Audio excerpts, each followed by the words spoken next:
kebutuhan doa pagi. Sama-sama kita berdoa. Terima kasih Tuhan, terima kasih untuk hari yang baru. Terima kasih untuk kesehatan, kekuatan, penyertaan Tuhan sepanjang kehidupan kami.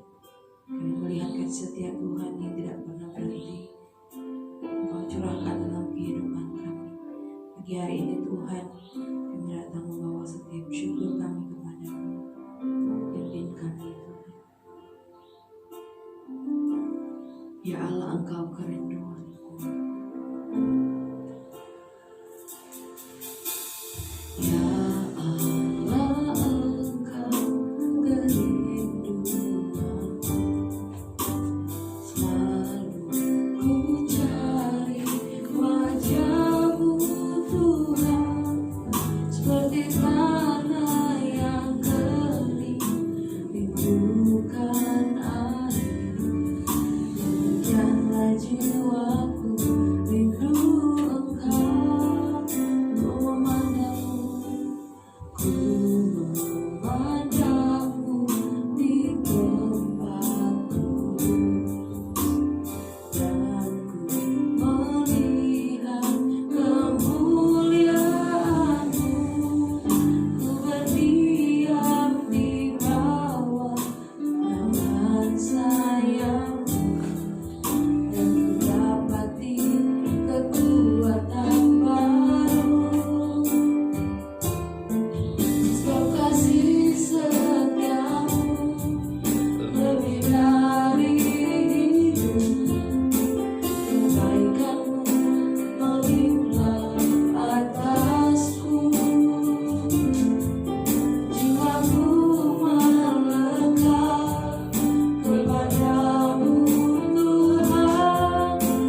kasih setiamu Tuhan senantiasa Engkau berikan kepada kami. Terima kasih menyertai kehidupan kami. Terima kasih telah menyertai kehidupan umat-Mu Tuhan. Terima kasih Tuhan, sebentar firman akan kembali kami terima dalam menjadi kekuatan bagi kami Tuhan. Berkati kami ada tempat ini dan juga setiap umat-Mu yang mengikuti persekutuan ini Tuhan melalui tayangan ini. Tuhan berkati kami semua. Dalam nama Tuhan Yesus kami sambut firman-Mu. Haleluya. Amin. Puji Tuhan, selamat pagi Bapak Ibu dimanapun kita berada. Saat pagi hari ini kita mau sama-sama merenungkan kebenaran firman Tuhan terdapat dalam Mazmur pasal 52 ayat yang ke-10 dan 11. Mazmur 52 ayat 10 dan 11. Tetapi aku ini seperti pohon zaitun yang menghijau di dalam rumah Allah. Aku percaya akan kasih setia Allah untuk seterusnya dan selama-lamanya. Aku hendak bersyukur kepadamu selama-lamanya, sebab Engkaulah yang bertindak. Karena namamu baik, aku hendak memasyurkannya di depan orang-orang yang Engkau kasihi. Puji Tuhan, di sini kita mau sama-sama belajar dari pemazmur yaitu Daud. Di sini kita mengetahui bahwa sama-sama belajar bahwa Mazmur ini menggambarkan kehidupan orang yang dikasihi Allah tetapi menderita, bahkan dia hendak dibunuh karena mengatakan kebenaran. Kita melihat di sini bahwa Daud adalah seorang yang dipilih Tuhan. Daud adalah seorang yang diurapi Tuhan, tapi juga dia mengalami penderitaan. Daud juga mengalami ancaman dan dia hendak dibunuh karena kebenaran. Nah, di sini kita belajar bahwa seorang yang dikasihi dan diurapi Allah pun dia tidak terbebas dari berbagai masalah maupun persoalan hidup. Mazmur ini ditulis oleh Daud ketika orang Edom memberitahu Saul mengenai keberadaan Daud di rumah Ahimelek. Dengan mengadukan Daud kepada Saul, Daud berpikir dia akan aman dari hukuman karena Saul akan membunuh orang-orang yang tidak sepakat dengan Saul, yang tidak membela Saul. Nah, lalu Saul menyuruh para tentaranya untuk membunuh orang-orang yang tidak membela Saul, tapi tentara itu tidak mau. Lalu Saul menyuruh Doeg untuk membunuh imam-imam Dino. Lalu Doeg memarang semua imam-imam Dino. Kita melihat dari kedua orang ini maupun Saul maupun Doeg, mereka sangat mencintai kejahatan. Mereka lebih cinta kejahatan daripada kebaikan. Mereka berpikir mereka akan aman. Tapi kita melihat pada akhirnya Saul pun mati dibunuh karena oleh pedang. Nah, kita melihat berbeda dengan Daud. Ia percaya pada kasih setia dan kuasa Tuhan atas hidupnya. Di ayat yang kita baca tadi, tetapi aku ini seperti pohon zaitun yang menghijau di dalam rumah Allah. Aku percaya akan kasih setia Allah untuk seterusnya dan selama-lamanya. Kita melihat bahwa Daud percaya bahwa Allah yang ia kenal akan bertindak adil atas kesengsaraan. Karena Daud itu tahu bahwa Allah itu baik adanya. Allah itu panjang kasih setianya. Allah itu Allah yang setia, Allah yang bertindak adil dalam kehidupan Daud. Kita melihat Daud seorang yang selalu bersandar kepada Allah. Daud selalu mengandalkan Tuhan dalam setiap kehidupannya. Kita melihat di sini bahwa dalam hal ini Daud menyadari bukan karena dengan mengandalkan kekuatannya, kekayaannya dan kekuasaan maka hidupnya akan menjadi aman. Tapi sekali lagi Daud menyadari bahwa hanya dekat Tuhan, hanya dekat Allah dia merasa aman. Itulah sebabnya kalau kita baca kisahnya dalam 1 Samuel, Daud mengatakan kepada Abiatar adalah anak Ahimelek yang terhindar dari pembunuhan itu. Dia berkata kepada Abiatar, di dekatku engkau aman. Daud berkata ini kepada Abiatar bukan karena dia memiliki kemampuan militer yang besar, dia memiliki kemampuan berperang yang hebat, tapi dia tahu bahwa siapa Allah yang bersama dengan dirinya, bahwa Allah adalah Allah yang baik. Dia bersama dengan Allah yang baik, dia bersama Allah yang setia dalam kehidupannya.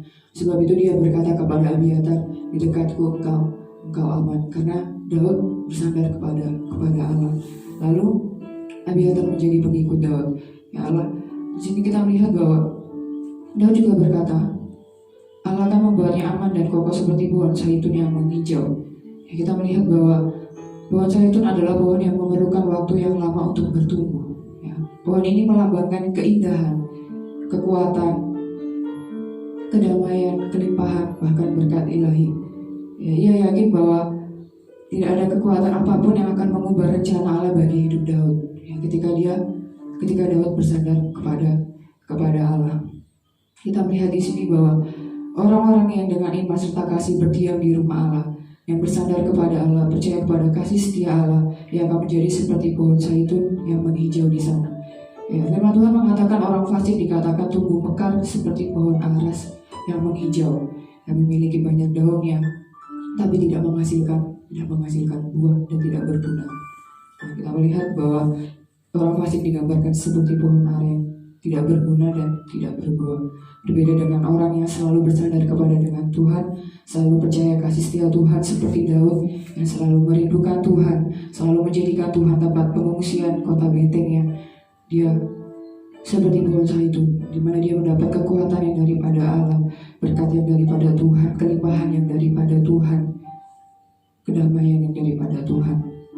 Kita melihat di sini bahwa bagaimana agar cara kita seperti menjadi pohon zaitun yang menghijau. Kita belajar dari Daud, yaitu kita harus menjalani hidup yang penuh dengan iman, keyakinan yang kudus terhadap Allah serta anugerahnya. Ya, kita harus selalu memandang Tuhan, percaya kepada Tuhan bahwa Tuhan yang menyertai Daud juga sama saat ini Dia yang menyertai setiap kita. Kita melihat ketika Daud dalam kesengsaraan, ketika Daud tidak dibunuh pun, tapi Tuhan tidak pernah meninggalkan Daud. Tuhan selalu ada bersama dengan Daud. Daud mengenal siapa Allah yang bersama dengan dia. Oleh sebab itu kita melihat Daud tidak takut, tapi dia bermegah karena Allah yang setia. Dan yang kedua, kita harus menjalani hidup yang selalu berharap dan bergantung kepada Allah dengan kerendahan. Dikatakan aku hendak memasyurkan namamu, aku hendak menantikan engkau di segala jalan, di mana engkau telah menyatakan dirimu sendiri, sambil berharap kiranya engkau menyertai. Di sini kita belajar bahwa bagaimana cara kita untuk menjadi pohon zaitun yang menghijau, seperti yang Daud katakan, dia mendemonstrasikan dirinya sebagai pohon zaitun, yaitu berharaplah kepada Tuhan, percayalah dengan iman keyakinan bahwa Allah itu setia. Ya, karena anugerahnya yang berlimpah bersama dengan kita, dan kita harus menjalani hidup selalu berharap bergantung kepada Allah. Dan kita melihat di ayat yang ke-9, lihatlah orang itu yang tidak menjadikan Allah tempat pengungsiannya, yang percaya akan kekayaannya yang berlimpah dan berlindung pada tindakan penghancuran. Ini digambarkan sebuah Absalom, digambarkan Saul dan Doeg, yang mereka tidak menjadikan Tuhan Allah sebagai tempat pengungsiannya. Mereka dihancurkan. Ya, mereka bermegah dalam kekayaannya, dalam pasukan militernya yang begitu hebat, yang bisa membunuh banyak orang. Mereka lebih bermegah terhadap kejahatannya. Mereka mencintai kejahatannya daripada kebaikan, maka mereka pun hancur. Berbeda dengan Daud yang berharap kepada Tuhan, menjadikan Tuhan kota bentengnya, yang percaya akan kasih setia Tuhan selama-lamanya dalam setiap kehidupannya, dan dia selalu bersyukur kepada Allah, dan dia percaya bahwa Allah yang akan selalu bertindak dalam setiap kehidupannya. Maka dia memasyurkan Allah dalam kehidupannya di depan orang yang kau kasihi. Itu juga dengan kita pada pagi hari ini, kita mau belajar bukan dengan kekuatan kita, bukan dengan kekayaan yang kita miliki, kepandaian yang kita miliki, tapi itu yang membuat kita aman. Tapi yang membuat kita aman adalah seperti Daud, dia berkata, hanya dekat Allah aku merasa aman. Ya, dia tahu siapa Allah yang bersama dengan dia. Dia berkata dia seperti pohon zaitun. Begitu juga dengan kita, ketika kita menantikan Tuhan, ketika kita bersandar kepada Tuhan, permasalahan apapun yang kita hadapi, kita bergantung kepada Tuhan. Karena kita tahu siapa Allah yang bersama dengan kita, kita mengenal dengan betul siapa Tuhan yang menyertai kita, maka kita akan menjadi kuat. Kita akan memiliki damai yang daripada Tuhan. Puji Tuhan, ini firman Tuhan yang saya bagikan. Tangan angkat pujian, sebab kasih setiamu lebih dari hidup Tuhan.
Kami bersyukur ya Bapa buat pagi hari ini Tuhan.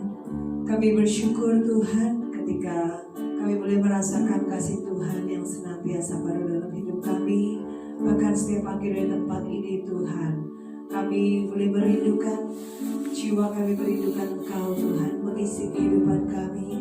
Sehingga Engkau adalah satu-satunya pribadi yang boleh memberikan kekuatan dan membawa kehidupan kami tetap boleh berjalan di dalam kebangkitan Tuhan Yesus. Kami boleh menang mengatasi segala persoalan-persoalan kami. Pagi ini Tuhan, kami tetap berdoa bagi jemaat Tuhan dimanapun mereka berada. Mereka yang mengikuti program streaming ini untuk membuka hari pagi mereka bersama dengan Engkau. Tuhan menyertai setiap anak-anak Tuhan, jemaat Tuhan, Tuhan mampunkan Isa dimanapun mereka berada. Pagi ini Tuhan, kami tetap berdoa untuk sepanjang hari ini, Tuhan pimpin setiap langkah kami. Ketika kami memulai hari pagi kami bersama dengan Engkau, kami percaya sepanjang hari ini juga Tuhan memimpin, menuntun kami dengan petunjuk-petunjuk-Mu Tuhan Yesus. Terpujilah Engkau Bapa di surga. Dan pagi ini Tuhan kami tetap berdoa bagi jemaat Tuhan yang sakit, Tuhan tolong, Tuhan sembuhkan, pulihkan ya Bapa. Bagi jemaat Tuhan yang berbeban berat di dalam persoalan pekerjaan, rumah tangga, atau yang lain-lain Tuhan biar Engkau sebagai sumber damai sejahtera, Engkau memberikan sejahtera Tuhan. Engkau sebagai sumber berkat Tuhan berikan apa yang dibutuhkan oleh jemaat Tuhan. Terlebih setiap pekerjaan Tuhan di tempat ini, kami tahu hari-hari ini kami tidak bisa mengadakan ibadah Tuhan. Tapi kami tetap percaya bahwa semuanya yang terjadi ini Engkau Allah Bapa yang tahu. Maka Engkau Allah tetap hadir di dalam setiap persekutuan kami, sekalipun hanya beberapa orang. Kami percaya semuanya ini kami serahkan dalam tangan Tuhan. Dan Tuhan Kau akan terus bekerja, memulihkan keadaan, memurnikan setiap iman anak-anak Tuhan. Bahkan semuanya Tuhan pulihkan kembali. Haleluya. Terima kasih Bapa, dan kami percaya Tuhan punya rencana yang luar biasa bagi setiap anak-anak Tuhan untuk memulihkan kami, bahkan bagi bangsa dan negara kami. Dan tolong bangsa dan negara ini juga Tuhan, pemerintah kami, Bapak Presiden Jokowi beserta staf jajarannya, Tuhan tolong untuk mengatasi semuanya ini ya Bapak. COVID-19 ini Tuhan tolong, haleluya. Dan setiap kebijakan dan setiap dana-dana yang dikeluarkan, Tuhan tolong semuanya. Terima kasih, dan kami tetap berdoa bagi rakyat di negeri ini Tuhan, biar mereka semua pun juga tetap menjadi rakyat yang patuh turut Tuhan, sehingga semuanya tidak berlangsung lama Tuhan. Kami percaya semuanya ini ada dalam kendali Tuhan. Sebabnya kami berdoa, Tuhan tolong, Tuhan tolong, Tuhan tolong, haleluya, dalam setiap persoalan-persoalan yang terjadi di bangsa kami ini. Terima kasih Bapa, terima kasih. Dan begini kami buka hari-hari bersama dengan Engkau Tuhan Yesus Kristus. Haleluya, amin. Selamat pagi Tuhan berkati.